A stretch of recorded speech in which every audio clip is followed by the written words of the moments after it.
دونك دابا غنمشيو نشوفو الجزء ديال التحولات النووية. دونك فيه جوج أجزاء. الجزء الأول غيخص التفتت ديال النواة، والجزء الثاني غادي نشوفو التناقص الإشعاعي. مزيان. دونك اسيدي في هاد السؤال الأول كانوا طالبين مني أن هاد النويدة ديال البلوتونيوم ان بي من بين المواد المستعملة تحضر الأسلحة النووية الصناعية إلى غير ذلك، كاينة قليلة في الطبيعة، وبالتالي كنقدروا أننا خصنا نصنعوها، خصنا نصايبوها. مزيان. إذا أثناء التفتت ديالها كتحرر لينا واحد الإلكترون وشعاع كهرومغناطيسي. مزيان. دونك جميع المعطيات، لأن كنعرفوا أن النووي كيحتاج بزاف ديال المعطيات، غادي تلقاهم في التمرين في صندوق الوصف. دونك السؤال الأول قال لك اسيدي هاد النووية ديال النبتونيوم كتميز بالنشاط الإشعاعي ديالها بيتا موان. يعني دابا هما ملي قال لك بيتا موان صافي راه عطاك الجواب، يعني قال لك عطيني معادلة ديال التفتت. دونك غادي تجي بشكل بسيط تكتب المعادلة ديال التفتت. دونك أولا واحد معادلة التفتت. دونك قال لك بيتا موان ان بي نبتونيوم 239 تميز بنشاط إشعاعي بيتا موان. يعني معادلة التفتت ديالو باش نحددو نواة إكس المتولدة ساهلة، كتحط القاعدة كتحطو هو ان بي 239 هاد النويدة هادي قلنا غادا تفتت، يعني غادا تحول لينا بسبب نشاط ديال بيتا موان، غتحول واحد النويدة إكس متولدة ما كنعرفوهاش أ زد، لأن كنعرف كل نويدة عندها أ و زد ديالها. أ هو العدد ديال الكتلة أو عدد النويدات كلشي كاملين، و زد هو العدد ديال البروتونات أو عدد الشحنة أو العدد الذري، دونك على حسب المعطيات اللي معطيين عندنا. دونك هادي قالك زائد، ملي كتسمع بيتا موان يعني شنو كيخرج لك في بيتا موان؟ كيخرج لك الكترون صفر ناقص واحد. دونك هادي المعادلة ديال بيتا موان ديال القاعدة. دونك باش نجبدو دابا هادوك النواة المتولدة غادي نمشيو نطبقو قوانين صودي. دونك حسب قوانين صودي. اش كيقول لنا سيدي هاد صودي؟ ان راه المجموع ديال ا كامل اللي عندي في هاد التحول كيكون متساويين، يعني ا اللي كاين هنا كتساوي المجموع ديال ا اللي عندي هنا. ونفس الشيء بالنسبه للعدد زد، يعني عندي الانحفاض، انحفاض العدد ا وانحفاض العدد زد. دونك انحفاض العدد ا كيعني ليا ان هذيك 239 تساوي ا زائد صفر. مزيان. ومنها غادي نجبدو ان ا كتساوي 239. مزيان. يعني ما درت فيها والو، عادي طبقت القانون. بما ان عندي صفر اذا هنا راه عندي ا كتساوي 239. نمشيو نديرو انحفاض العدد زد، نفس الشيء 93 تساوي تحط زد وتحط زائد ناقص واحد، زائد ناقص واحد هي ناقص واحد. ملي غنمشي للطرف الاخر هذيك الناقص تمشي للطرف الاخر غتولي عندك 94. مزيان. وبالتالي هنايا زد تساوي 94. إذن هاد جوج معلومات هادو غتلقاو في المعطيات. عطاونا واحد 4 ديال النويات، 4 نويات. عطاوني اليورانيوم، عطاوني تاني النبتونيوم، عطاوني البلوتونيوم، عطاوني واحد النوية اخر ديال ان. دونك انت اللي غادي تخدم عليها عندك زد 94. زد 94 هي البلوتونيوم، وبالتالي حسب المعطيات دونك النواة المتولدة هي بروتونيوم بي يو عندها 94 وعندها في أ 233. هذا هو الجواب صحيح. ونعاود نكتب المعادلة ديالي كاملة. دونك نابليون 239 96 نشاط ألفا تعطيني 239 94 بي يو بروتونيوم بلس واحد الإلكترون ناقص واحد. وهنا كنكون خرجت المعادلة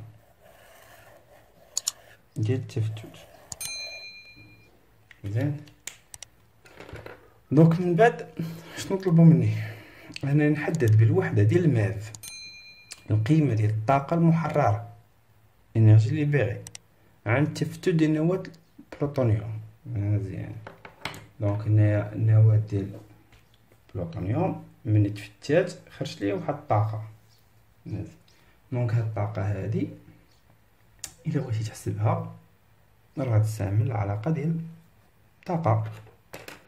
بما أن في المعطيات عطاوني الكتل، عطاوني الكتلة ديال النواة بوحدها، عطاوني الكتلة ديال الإلكترونات بوحدها، عطاوني الكتلة ديال هداك سميتو النواة المتولدة اللي جديدة ديك إكس اللي دابا وجدناها لقيناها هي البلوتونيوم.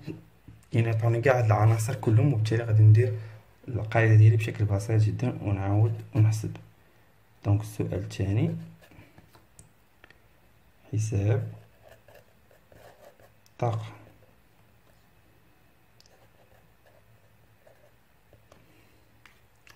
دونك القاعدة اش كتقول لي؟ القاعدة إلا بغيتي تحسب هاد الطاقة المحررة فخاصك تحسب بعدا الحصيلة الطاقية دلتا أو، وعاد دير لها لا فالور ابسولو يعني قيمة مطلقة وتخرج الطاقة المحررة.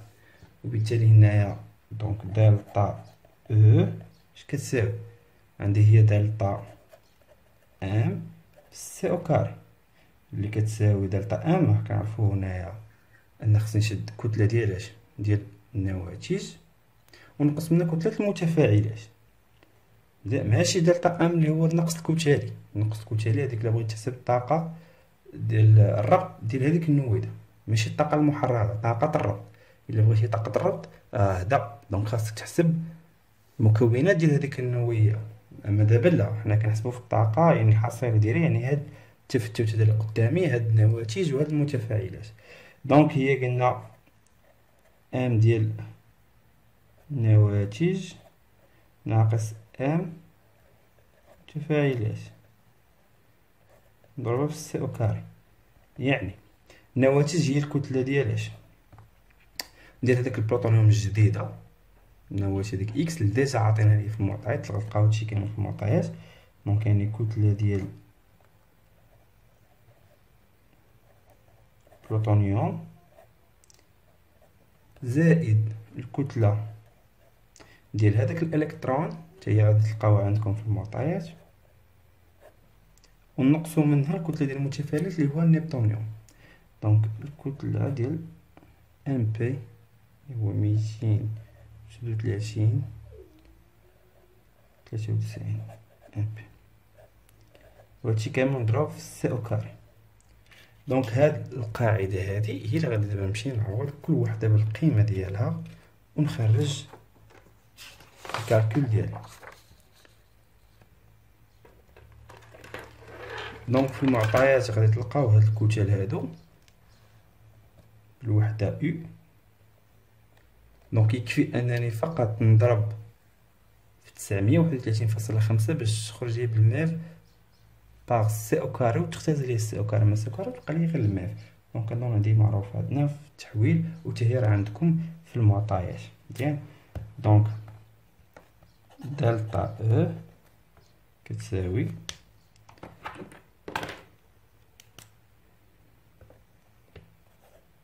دونك قلنا الكتلة ديال هذاك البلوتونيوم اللي خرج لينا هي 239.0000007.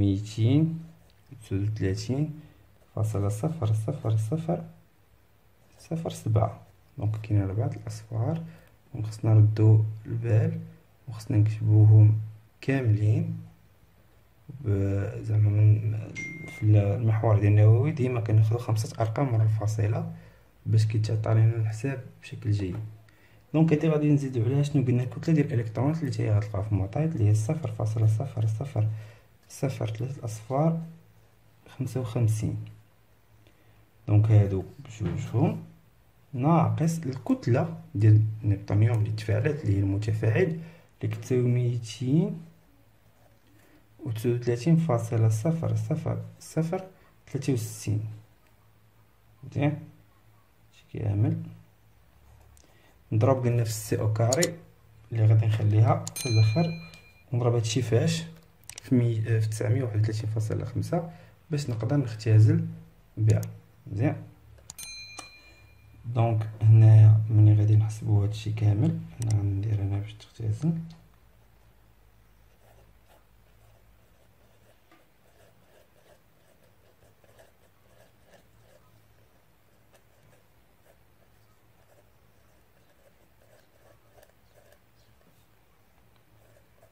تسعمية وخمسة وثلاثين فاصلة 931 فاصلة 5 ميف باس سي او كاري في السي او كاري. باش تمشي ليا ديك السي او كاري مع السي او كاري اختزلوها ويبقى ليا كلشي بالميف، يعني دلتا او في الاخر تخرج ليا بالميف. دونك غادي نحسب هادشي في الكالكول ونشوفو شحال غادي يخرج لينا.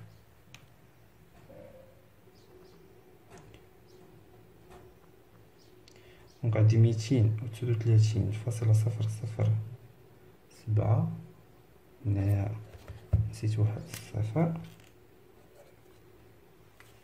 كيف قلت الله دير لكم في الكالكول نحاول نتاكد مزيان من الارقام، حيت ان كاين بزاف ديال الارقام نقدر رقم واحد يبدل لي النتيجه. دونك هنا 239.00007 4 أصفار 7 زائد الكتلة ديال الإلكترونات اللي هي 0.0055.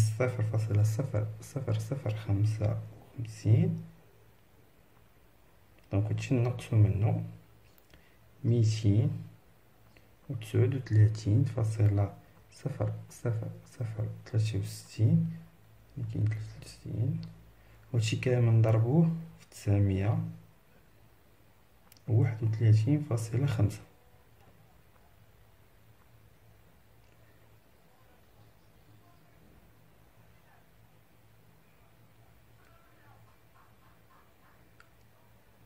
دونك خرجت ليا ناقص 9 أس ناقص 3. دونك ناقص 9.31 10 أس ناقص 3 ميف.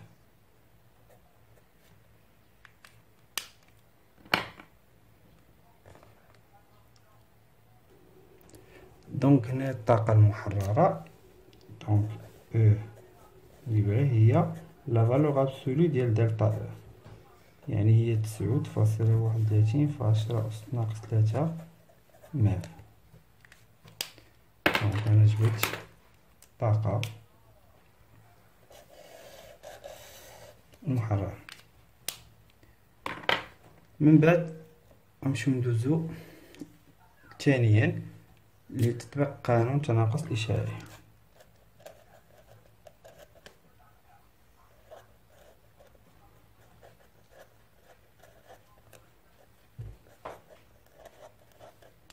دونك هنا السؤال الأول طلبوا مني أنني نحدد مبيانيا قيمة ديال لامدا ونستنتج زمن عمر نصف ديال تي ان دومي. دونك هنايا المبيان ديالي شنو عطاوني فيه؟ دونك هو عبارة عن دالة خطية، دونك تمر من أصل المعلم داير بحال هكدايا. دونك هنا مزيان تشوفوا هاد النوع الأسئلة باش تقدر تجبد، يعني ماشي مباشرة غادي تجبد ليا لامدا بسؤال مباشر. هنا سؤال اللي هو غير مباشر، يعني خصني نتبع الخطوات باش نجبد لامدا. دونك عطاوني هنايا الان ديال ام زيرو على ام هنا عطاوني المدة الزمنية بلي جوغ،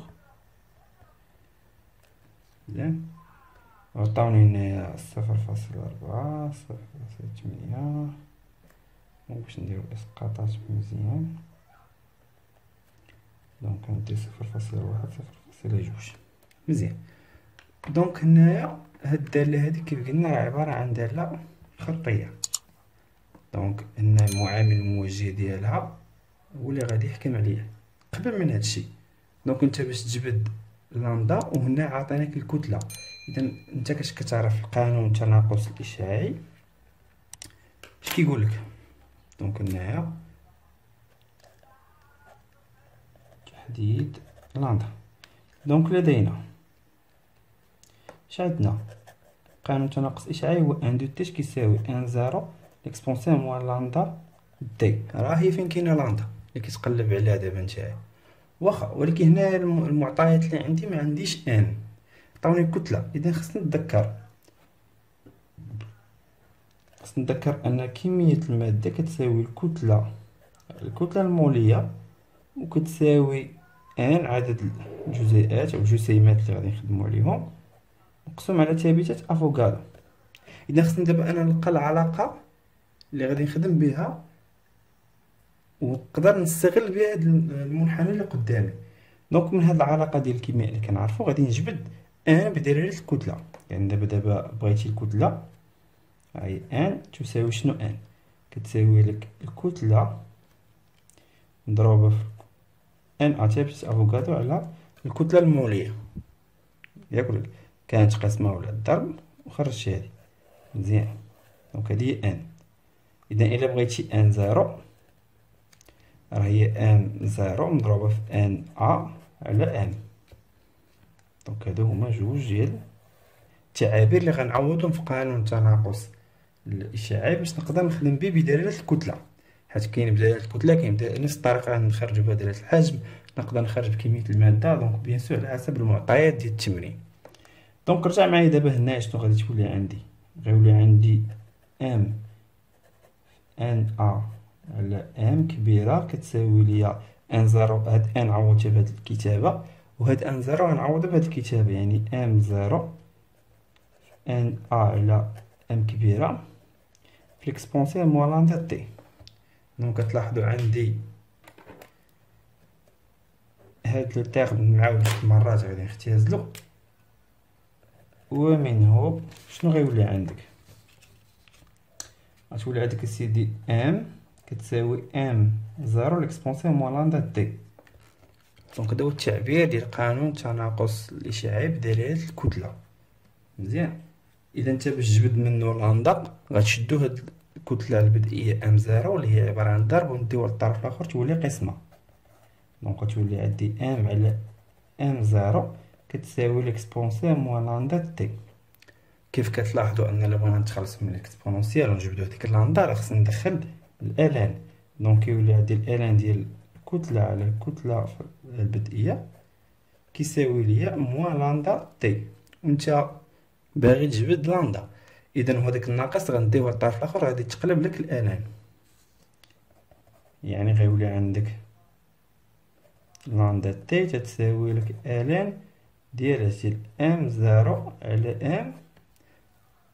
وبالتالي هنايا الا بغيتي لامدا راه هي الان ديال ام زيرو على ام مقسومه على تي.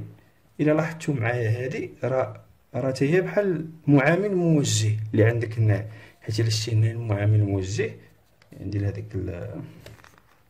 الشكل كا.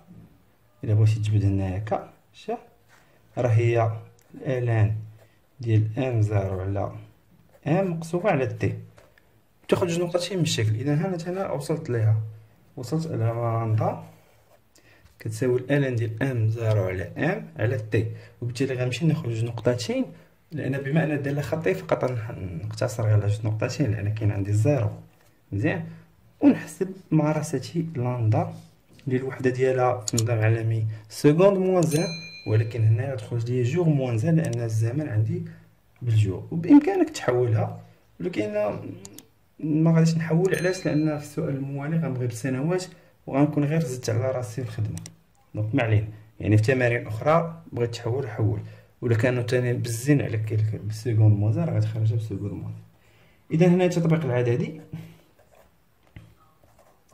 لاندا شنو كتساوي؟ ناخدو نقطتين سهله، 0.1 مع 0. مع 1 مع 0.4 باردون راهم باينين. دونك غادي ناخدو هاديك النقطة ونخرجو مباشرة الحساب ديالنا. دونك هاي هاد النقطة هادي اللي غادي ناخد، شفتوها؟ دونك غادي تولي عندي هنايا 0.1 على 0.4 ملي غادي نحسبوها تعطيني 0.25 جوغ موان 1.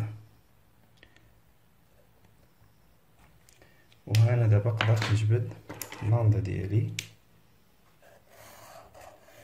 مبيانيا، يعني من الشكل، لان كيف كنعرفو حنا لاندا راه عندها العلاقه ديالها اللي هي ان جوج على تي ان دومي ولا 1 على طو.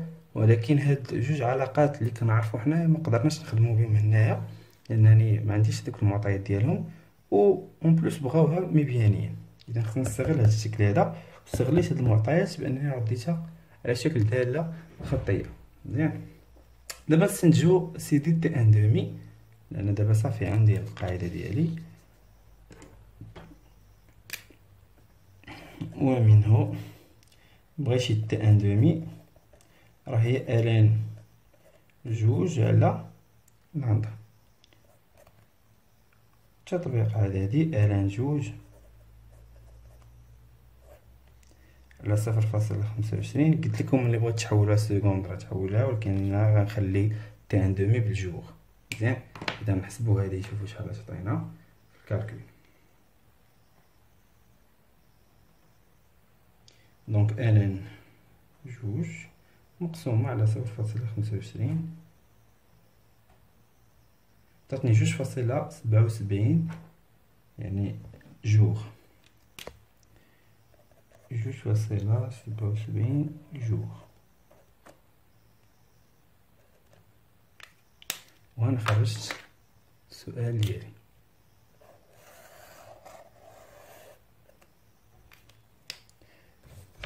دابا غنتقلو للسؤال التالي.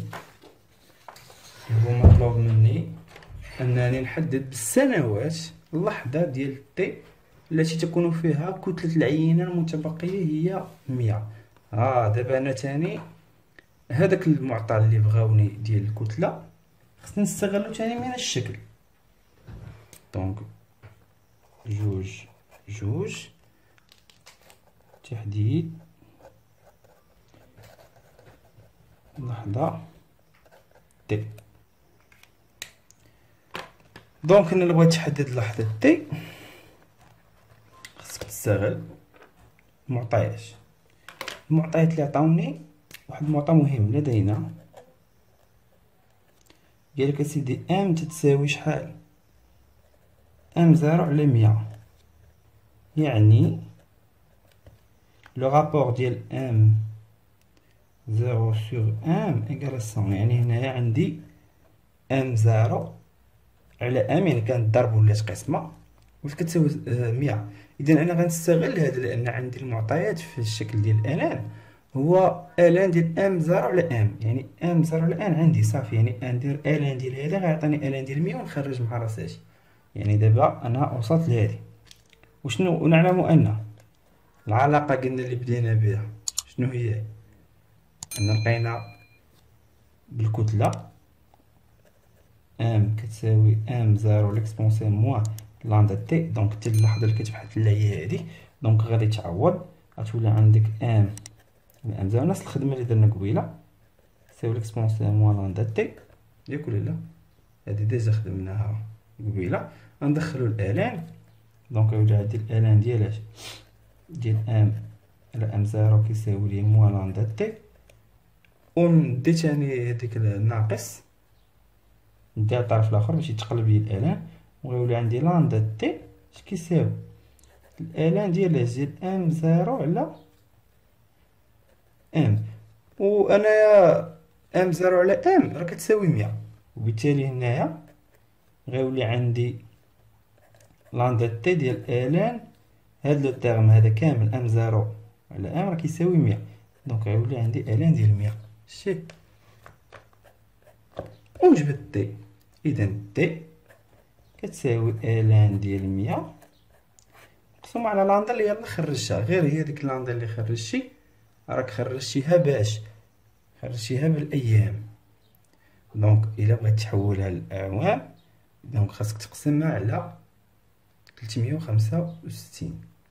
مزيان، دونك هنايا تطبيق اعدادي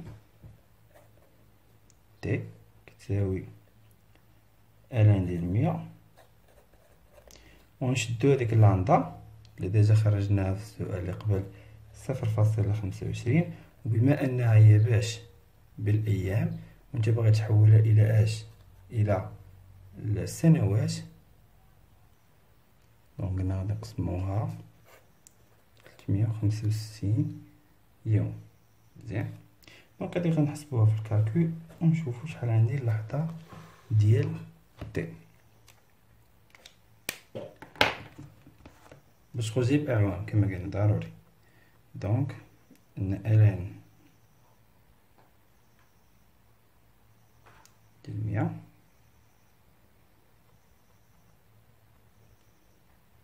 مقسوم 0.25 365، وغتخرج لك تقريبا،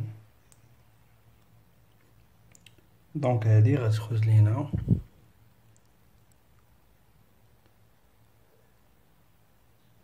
6.72 في 10 أس 3. 72 في 10 أس 3 عام.